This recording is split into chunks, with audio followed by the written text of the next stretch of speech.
الحمد للہ وکفا وسلام علی عبادہ الذین اصطفیٰ، اما بعد فاعوذ باللہ من الشیطان الرجیم، بسم اللہ الرحمن الرحیم۔ یا ایھا الذین آمنوا کتب علیکم الصیام کما کتب علی الذین من قبلکم لعلکم تتقون۔ وقال تعالی شہر رمضان الذی انزل فیہ القرآن ھدی للناس وبینات من الھدی والفرقان۔ صدق اللہ العظیم۔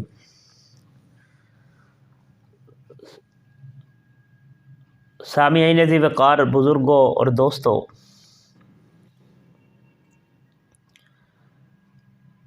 رب العالمین کا بہت ہی بڑا ہم پر احسان ہے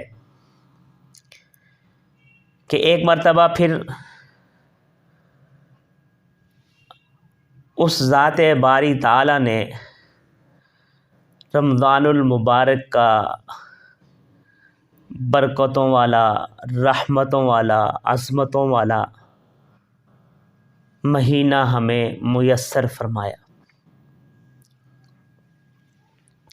اور اس کی بارگاہ میں ہم جتنا بھی اس کا شکر ادا کریں یہ کم ہے۔ اور امت محمدیہ صلی اللہ علیہ وسلم پر رب العالمین نے بڑے ہی انعامات فرمائے ہیں۔ ان انعامات میں سے ایک انعام یہ رمضان المبارک کا مقدس مہینہ بھی ہے۔ اب پہلے زمانہ میں پہلی امتوں کے لوگوں کی عمریں بہت طویل ہوتی تھیں، کئی 100 سال کی ان کی عمریں ہوتی تھیں، ان کی عبادات بھی سالوں پر محیط ہوتی تھی۔ لیکن امت محمدیہ صلی اللہ علیہ وسلم کی اوسط جو عمر ہے تقریباً 60 سال ہے،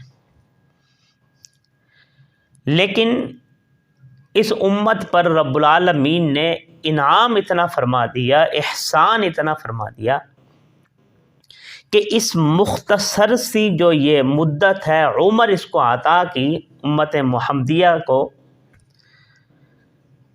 ان کو عبادت، ان کو نوازنے کے لیے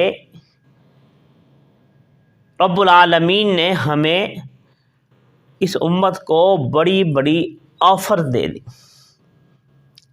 اور ان آفرز میں سے ایک رمضان المبارک کا مقدس مہینہ بھی ہے۔ اب یہ رمضان المبارک کا جو مقدس مہینہ آ رہا ہے، جس کو ہم 1-2 دن میں پانے والے ہیں انشاءاللہ تعالی، یہ روز رمضان ہم سے تقاضا کیا کرتا ہے؟ ہم نے اس رمضان المبارک کا استقبال کیسے کرنا ہے؟ ہم نے اس کو خوش آمدید کیسے کہنا ہے؟ ہم نے اس ماہ کے لیے اپنے آپ کو تیار کیسے کرنا ہے؟ نبی اکرم صلی اللہ علیہ وسلم کا یہ معمول تھا کہ آپ صلی اللہ علیہ وسلم ماہ رجب سے ہی رمضان المبارک کی تیاری شروع فرما دیا کرتے تھے، اور حضور اکرم صلی اللہ علیہ وسلم سے ایک بڑی مشہور دعا بھی منقول ہے کہ اللہم بارک لنا فی رجب و شعبان و بلغنا رمضان، کہ اللہ ہمیں رجب اور شعبان کے مہینے میں برکت عطا فرما اور ہمیں رمضان المبارک تک پہنچا دے۔ یعنی حضور اکرم صلی اللہ علیہ وسلم ماہ رجب سے ہی رمضان المبارک کی آمد کا انتظار فرمایا کرتے تھے اور رب العالمین سے رمضان پانے کی دعا فرمایا بھی کرتے تھے اور صحابہ کو تلقین بھی فرمایا کرتے تھے اور امت کو بھی یہ ہدایت فرما دی کہ تم بھی رب العالمین سے یہ دعا مانگو کہ رمضان المبارک کا مقدس مہینہ ہماری زندگی میں ہمیں میسر آ جائے۔ اب جب ہم اس مہینے کو پانے والے ہیں انشاءاللہ تعالی، ہم نے کیا کرنا ہے؟ روزہ ہم سے مطالبہ کیا کرتا ہے؟ روزے کا مقصد کیا ہے؟ ہر چیز کا کوئی نہ کوئی مقصد ہوتا ہے۔ روزے کا مقصد کیا ہے؟ روزے کا مقصد تتقون ہے۔ قرآن کریم نے روزے کا مقصد خود ہی بیان فرما دیا کہ یا ایھا الذین آمنوا کتب علیکم الصیام کما کتب علی الذین من قبلکم لعلکم تتقون، تم روزے رکھو تاکہ تم متقی بن جاؤ، تاکہ تم پرہیزگار بن جاؤ۔ دیکھیں 11 مہینے ہم گناہ کرتے، ہم اتنے گناہ کرتے ہیں جن کا کوئی حساب نہیں ہمارا، لیکن یہ ایک ماہ رب العالمین نے ہمیں اپنی زندگی بدلنے کے لیے فراہم فرما دیا۔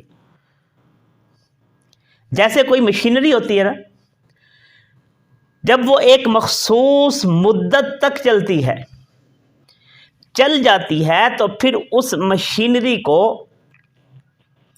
سروس کی ضرورت پیش آتی ہے، اس مشینری کو اوور ہالنگ کی ضرورت پیش آتی ہے۔ اگر اس مشینری کی بر وقت سروس نہ کروائی جائے، اس کی دیکھ بھال نہ کی جائے، اس کی اوور ہالنگ نہ کروائی جائے، تو پھر ایک وقت ایسا آتا ہے کہ وہ مشینری ناکارہ ہو جاتی ہے، پھر وہ کام کی نہیں رہتی، پھر ہم اس کو کباڑ میں بھیج دیتے۔ تو 11 مہینے ہم نے گناہوں میں جو زندگی گزاری، یہ ایک مہینہ رب العالمین نے ہمیں اپنی سروس کروانے کے لیے فراہم فرما دی کہ میرے بندے اس مہینے میں اپنے گناہوں کو بخشوا لیں، اپنے دلوں کی صفائی کروا لیں، اوور ہالنگ کروا لیں، سروس کروا لیں، اپنے آپ کو بدل لیں۔ جیسے کہتے ہیں نا کہ جب بھی کوئی گورنمنٹ کوئی منصوبہ لاتی ہے تو پھر اخبارات کی ایک زینت بنتا ہے کہ یہ گورنمنٹ جو یہ منصوبہ لا رہی ہے یہ گیم چینجر منصوبہ ہے، یہ ملک کے حالات بدل دے گا، یہ علاقے کے حالات بدل دے گا، یہ صوبے کے حالات بدل دے گا۔ اور یہ رمضان المبارک ہماری زندگی چینجر منصوبہ ہوتا ہے۔ رب العالمین ہمیں موقع فراہم کرتے ہیں اپنے آپ کو تبدیل کرنے کا، اور وہ شخص بڑا خوش قسمت ہوتا ہے جو اس پیکج سے، رب العالمین کی اس انوکھی آفر سے فائدہ اٹھا لے۔ یقیناً انشاءاللہ تعالی ہم اس سے فائدہ اٹھانے کی بھرپور کوشش کریں گے۔ اب روزے میں ہم نے کرنا کیا ہے؟ ہم نے وہ سب کام چھوڑ دینے ہیں جو ہم غیر رمضان میں کرتے تھے۔ روزے کا مقصد ہی ہے تاکہ ہم متقی بن جائیں، پرہیزگار بن جائیں۔ اور ہم پرہیزگار کیسے بنیں گے؟ جب ہم وہ سارے کے سارے کام چھوڑ دیں گے جو ہم غیر رمضان میں کرتے تھے۔ آپ آج سے نیت کر لیں، تہیہ کر لیں کہ ہم نے 11 مہینے گناہ کیے ہیں، اللہ کی نافرمانی میں گزار دیے، یہ ایک مہینے میں ہم نے اپنی زندگی کو بدل دینا ہے۔ اپنے آپ کے لیے وقت نکالیے، اپنی مصروفیات کو رمضان سے پہلے یہ جو 1-2 دن ہیں اس کو کلوز کر دیجیے۔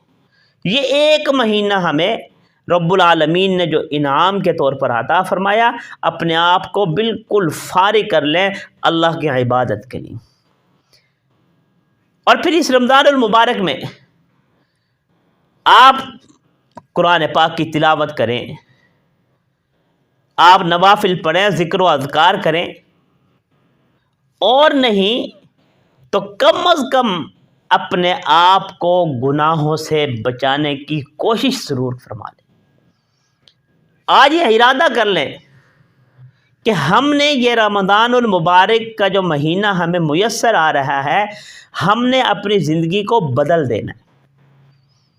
میں بار بار اس لیے زور دے رہا ہوں کہ کوئی پتہ نہیں یہ ہمیں مہینہ دوبارہ میسر آئے یا نہ آئے۔ اور حضور اکرم صلی اللہ علیہ وسلم نے ارشاد فرمایا کہ بڑا ہی بدبخت ہے وہ شخص، بد نصیب ہے وہ شخص کہ جس کے مہینے میں رمضان المبارک کا مقدس مہینہ آ جائے اور وہ اس کے ذریعے اپنی بخشش نہ کروا جائے۔ اب خود اندازہ لگائیے۔ اس لیے میرے دوستو، اس رمضان المبارک کو قیمتی بنائیے اور اپنی زندگی کے لیے اس مہینے کو یادگار بنائیے، تاکہ یہ رمضان المبارک جو آنے والا ہے یہ ہماری زندگی کا قیمتی ترین مہینہ بن جائے۔